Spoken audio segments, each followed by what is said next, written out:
Olá pessoal, então vamos falar um pouquinho sobre finanças, né? Introdução às finanças.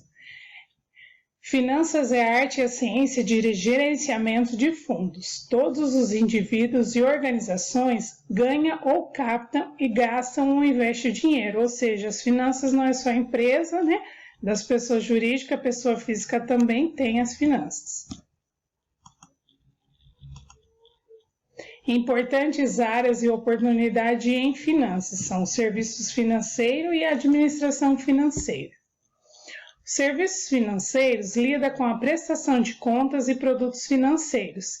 Envolve uma variedade de oportunidades de carreira em bancos, gestão financeira, investimento, bens imóveis e seguros.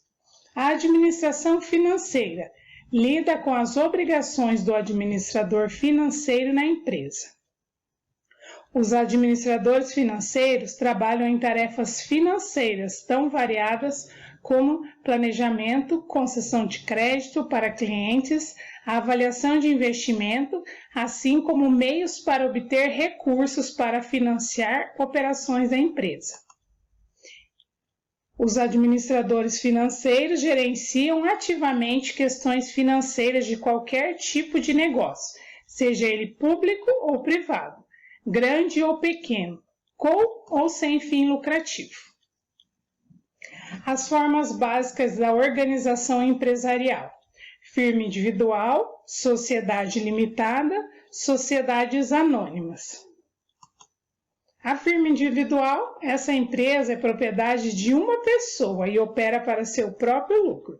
A responsabilidade limitada, a condição de uma firma individual, permitindo que o total de bens dos donos sejam retirados para satisfazer os credores.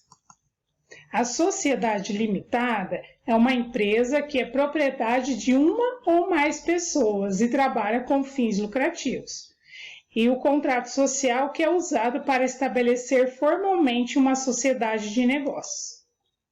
A sociedade anônima é uma empresa de negócio intangível criada por lei, também chamada de pessoa jurídica. Acionista ou os proprietários de uma sociedade anônima, cuja propriedade é evidenciada por ações ordinárias ou por ações preferenciais. O Conselho de Administração é um grupo eleito pelos acionistas da sociedade anônima que tem a autoridade final da condução dos negócios da sociedade anônima e na concepção da política geral da empresa. A função da administração financeira. A administração financeira relaciona-se estreitamente com economia e contabilidade, mas difere bastante dessas áreas. A organização da função financeira. O diretor tesoureiro é responsável pelas atividades financeiras da empresa, tais como orçamento financeiro, por captar recursos, tomar decisões de desembolso de capital, assim como gestão de caixa de crédito e fundos de pensão.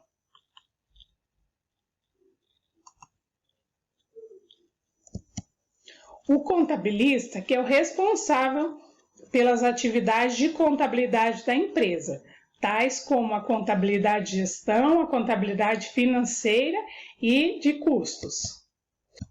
Relação com a economia. O campo de finanças relaciona estreitamente com a economia.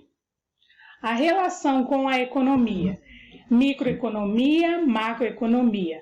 A análise marginal é o princípio econômico segundo o qual devem ser tomadas decisões financeiras e realizadas ações somente quando os benefícios adicionais superarem os custos adicionais.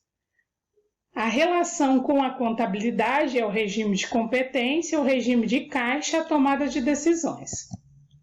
A atividade-chave do gerente financeiro monitora a condição financeira da empresa, avaliar a necessidade de um aumento ou diminuição da capacidade de produzir, ou seja, nós estamos falando das finanças, então o gerente que é o responsável pelas essas finanças, né, pela parte financeira, ele tem que monitorar toda essa condição financeira da empresa e avaliar essa necessidade de aumentar ou diminuir a capacidade de produção da empresa e determinar o financiamento requerido. As metas do gerente financeiro para a empresa, das finanças, é o lucro, risco e a riqueza. O valor econômico adicionado é a medida usada por muitas empresas para determinar se o investimento contribui positivamente para a riqueza dos proprietários.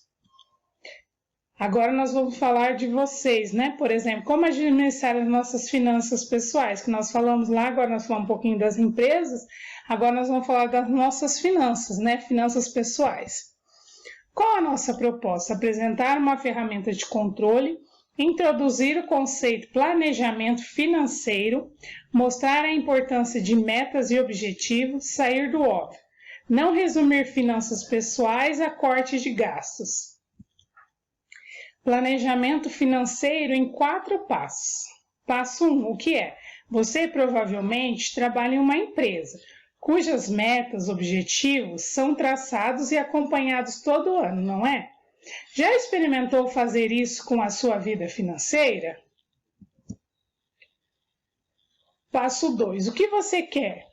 O pontapé inicial do planejamento de sua vida está em perseguir metas, traçar objetivos claros a serem alcançados em tempo pré-determinado. Isto te dá a possibilidade de traçar o caminho a ser percorrido, te proporcionando foco para seus passos seguintes. Portanto, defina metas, defina objetivos de curto, médio e longo prazos, defina prazos possíveis, organize e comece. Passo 3. Quanto vai custar? Verifique qual o valor que você precisará para realizar a sua meta. E a partir daí, planeje quanto precisará economizar para conseguir conquistá-la no tempo estipulado. Nada de refazer seu planejamento depois de verificar. Isso é tarde demais. Investigue o real valor das coisas. Cuidado com os gastos fantasmas. Detalhamos a seguir. Passo 4. Como? Buscar reconhecimento, ler obras especializadas, assistir palestras, conhecer novas pessoas. Quando aceitamos que é praticamente impossível atingir nossos objetivos sozinhos, a viagem fica mais divertida e interessante. Dedique um dia a cada ano para colocar no papel de onde vem e para onde vai todo o dinheiro que passa em suas mãos.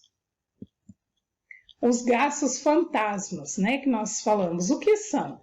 Todo gasto imprevisto no orçamento que tem origem em aquisições de bens e contratações de serviços é muito danoso para qualquer planejamento financeiro. O que fazer?